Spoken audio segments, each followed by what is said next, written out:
Alaikum. Al-Wabah Shakib, chef de département suivi des éradications des décharges sauvages au niveau de l'Agence nationale des déchets. Donc, on va essayer de faire une brève présentation des missions du département au sein de l'Agence nationale des déchets.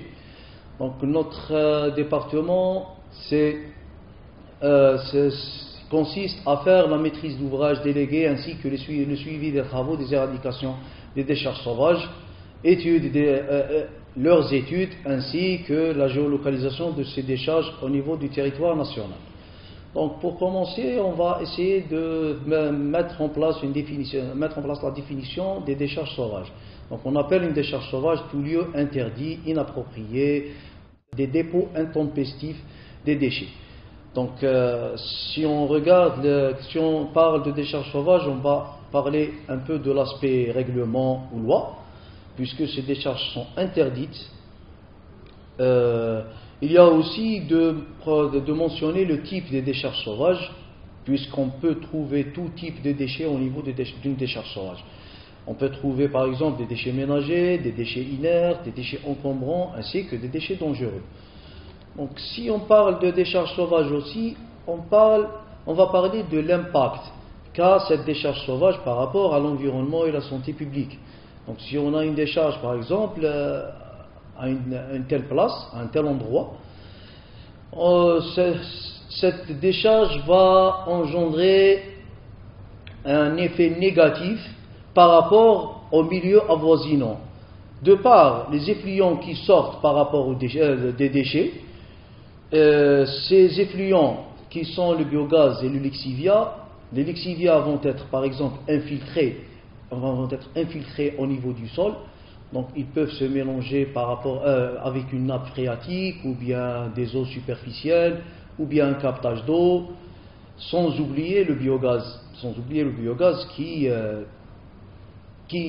par exemple issu de la fermentation des déchets est très nocif par rapport à l'environnement et la santé publique. Donc si on parle des impacts qu'a une décharge sauvage, on a sept impacts généraux.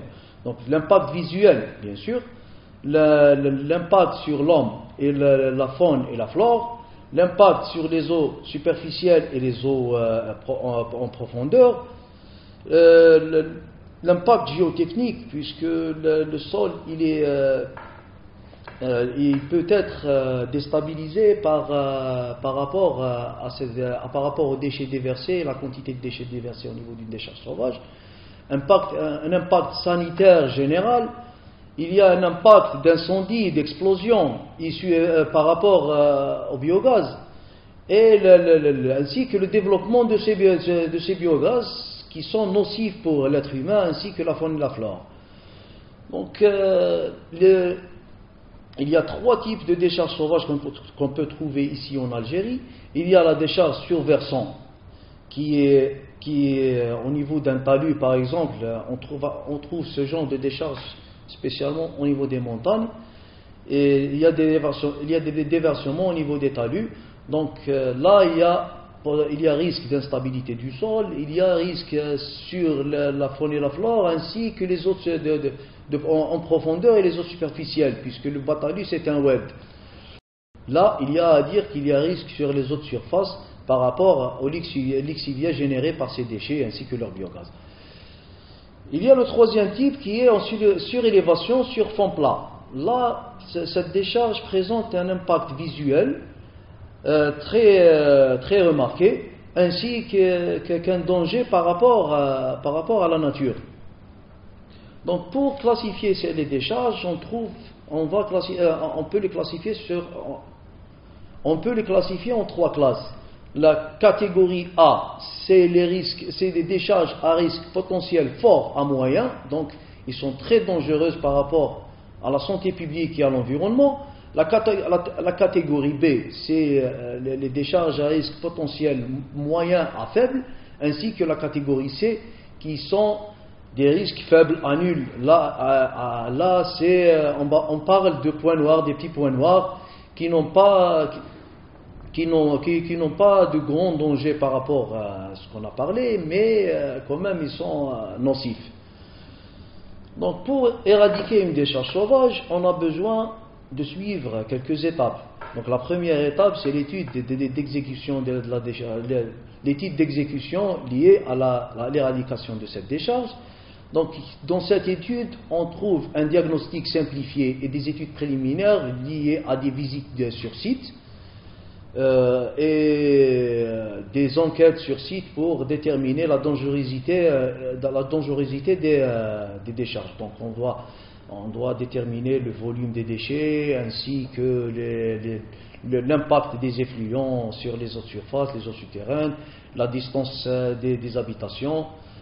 Une fois terminé, une fois qu'on a terminé ce diagnostic, on va passer à l'avant-projet sommaire. Après, il y a l'avant-projet détaillé. L'avant-projet détaillé fera ressortir l'étude d'exécution ainsi que les plans. Et de tout ça, on va faire ressortir un dossier d'appel d'offres afin de sélectionner les entreprises qui vont s'occuper des travaux de l'éradication de la décharge sauvage.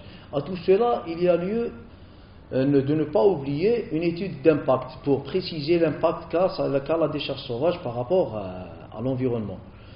Une fois l'étude achevée, donc on va passer à l'étape réalisation. Là, l'Agence nationale des déchets s'occupe du suivi des travaux.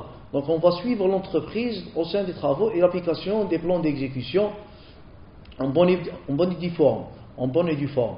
Donc il y a la réception des travaux et la période des garanties, les plans de recollement et as-built. Et là, une fois l'éradication terminée, notre travail n'est pas encore achevé puisqu'il y a le suivi post-exploitation et les contrôles à faire. Donc il y a par exemple le suivi des lixivias, puisque ces lixivias sont acheminés et stockés au niveau de bassins et pourront être traités. Il y a aussi le biogaz, puisqu'il y a eu des puits de captage et une possibilité de valorisation de ces biogaz en énergie électrique. Et il y a aussi un paramètre très important qui est les piézomètres pour contrôler les eaux souterraines.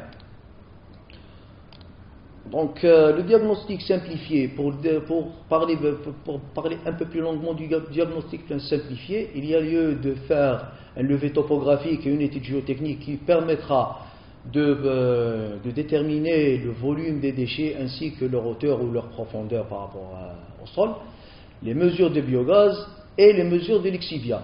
Donc pour parler des biogaz, il y a deux appareils de mesure que l'AND utilise. Donc on utilise un appareil FID qui sert à mesurer les concentrations surfaciques des biogaz. Cet appareil nous permettra de mettre en place une carte où sera implanté les puits de dégazage. Il y a aussi l'appareil à 4 gaz. Donc pour utiliser l'appareil à 4 gaz, il faut mentionner que le biogaz se compose de 4 gaz. Il y a le CH4, le CO2, le O2 et le H2S. Donc ces biogaz se contiennent en pourcentage au niveau d'une décharge sauvage. Donc ces paramètres vont nous permettre de procéder ou non à la valorisation de biogaz. Une fois les travaux de reconnaissance sur site par rapport au biogaz achevés, là on va passer au bureau pour faire des calculs mathématiques. Ces calculs vont nous permettre de connaître les différents pourcentages des biogaz, ainsi que l'âge de ces biogaz, ainsi que leur composition par rapport à la composition de chaque gaz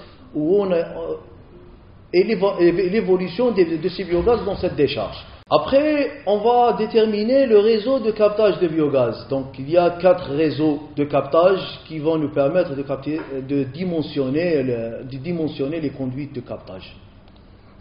Il y a aussi le lixivia. Donc, pour mettre en place un système de captage de lixivia, il y a lieu de procéder à la mise en place d'un bilan hydrique. Ce bilan hydrique nous permettra de déterminer le débit de production des lixivia ainsi que dimensionner leur bassin de stockage. Il y a aussi une analyse physico-chimique qui va nous permettre de déterminer le pourcentage des métaux lourds contenus dans les lixivias, ainsi que le dimensionnement de l'unité de traitement de ces lixivias. Donc pour l'étude d'exécution, on aura des plans de masse, une étude de stabilité par rapport à l'aspect géotechnique, un plan d'aménagement, un plan de gestion des biogaz, un plan de gestion des lixivias, un plan d'aménagement, et faire ressortir le devenir de la décharge, donc donner une seconde vie à l'espace de cette décharge sauvage. Donc ou bien la transformer par exemple en parc, ou bien la transformer en parc, ou bien utiliser le terrain acquis par l'éradication de cette décharge. Une couverture étanche qui nous permettra qui va permettre d'isoler les déchets par rapport aux aspects naturels, par rapport aux facteurs naturels qui sont, par exemple, les eaux pluviales ou l'air, ce qui va permettre aux déchets de se désintégrer facilement. Donc, après, il y a lieu de faire un choix et donner une suite au terrain consacré à cette éradication de la décharge sauvage. Aussi, il y a lieu de mentionner que l'une des principales missions de l'AND est la géolocalisation d'une décharge sauvage, parce que on doit connaître les principaux points noirs et décharges sauvages à travers l'ensemble du pays. Donc pour l'instant, l'AND procède à une géolocalisation à l'aide d'un GPS de l'ensemble des décharges sauvages à travers lesquelles 58 wilayas du pays. Donc pour le moment, on a géolocalisé 17 wilayas, les 17 wilayas côtières du pays, ainsi que deux wilayas sur les hauts plateaux. Ces géolocalisations vont nous permettre de préciser et de déterminer les coordonnées XY des décharges, ainsi que la surface, le volume des déchets contenus, et le type des déchets et l'ensemble des types de déchets au niveau de cette décharge sauvage. Il y a lieu aussi de mentionner l'impact qu'ont les décharges sauvages par rapport à l'environnement et à la santé publique. Voilà, c'était les principales missions des départements décharges sauvages. On sera heureux de vous retrouver au salon virtuel qui se tiendra du 5 au 7 juin 2021. Merci beaucoup.